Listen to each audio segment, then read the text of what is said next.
Quando falamos em serial killers, logo vem à mente nomes como Ted Bundy ou Jeffrey Dahmer.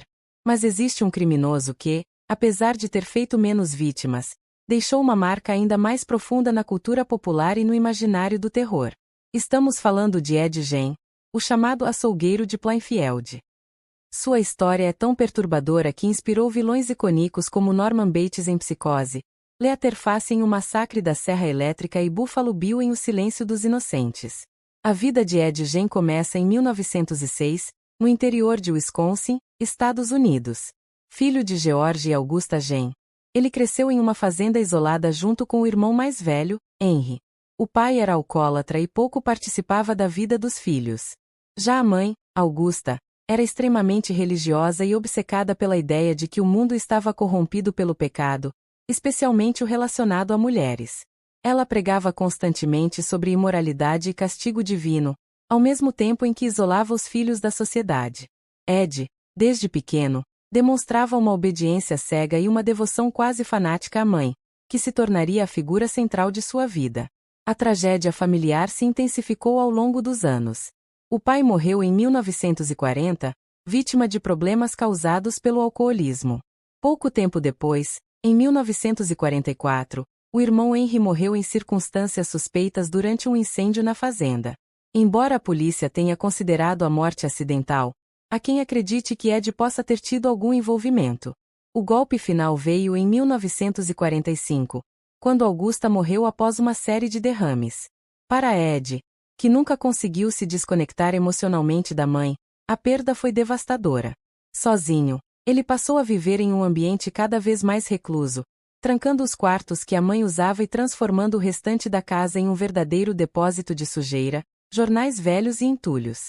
Foi nesse cenário de isolamento que a mente de Ed Gein começou a se manifestar de forma mais sombria. Ele desenvolveu um fascínio doentio por cadáveres. Durante a noite, visitava cemitérios da região, desenterrava corpos e levava partes deles para casa. Não fazia isso por dinheiro ou por qualquer fim prático, mas sim para saciar suas obsessões. A polícia mais tarde descobriria que Gein usava pele e ossos humanos para confeccionar objetos e roupas macabras. Entre os itens encontrados em sua fazenda havia tigelas feitas de crânios, cadeiras revestidas de pele, máscaras feitas com rostos humanos, além de um colete feito com pele de mulher, incluindo seios. Os investigadores acreditam que Ed confeccionava essas peças porque desejava se transformar em uma mulher, ou até mesmo recriar uma versão de sua mãe. Esse detalhe, profundamente perturbador, ajuda a entender por que sua história inspirou tantos personagens fictícios do cinema de terror. Apesar de sua fama, Ed Gein só teve 2 assassinatos confirmados. Em 1954, ele matou Mary Hogan, a dona de um bar local. Em 1957, assassinou Bernice Worden, proprietária de uma loja de ferragens. Foi justamente o desaparecimento de Bernice que levou a polícia até a fazenda de Gein. Quando entraram na propriedade, os policiais se depararam com uma cena que parecia saída de um pesadelo. Partes humanas espalhadas pela casa, restos de corpos usados como utensílios domésticos e uma coleção grotesca de objetos feitos de pele. Preso em 1957, Ed Gein não resistiu à captura. Durante os interrogatórios, falava de seus crimes com naturalidade, como se estivesse descrevendo tarefas banais. Exames psiquiátricos logo concluíram que ele não estava em condições de enfrentar um julgamento normal.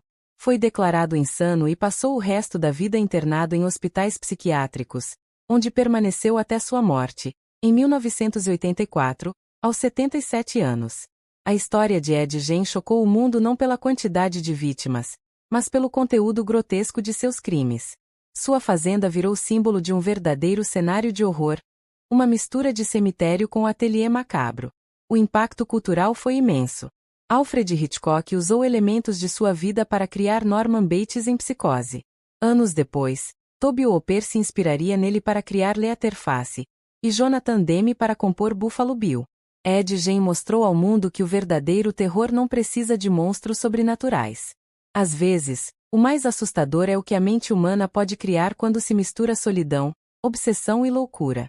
Sua história permanece viva até hoje, não apenas nos arquivos criminais, mas também no cinema e na cultura popular, como um lembrete perturbador do quão sombria pode ser a psique humana.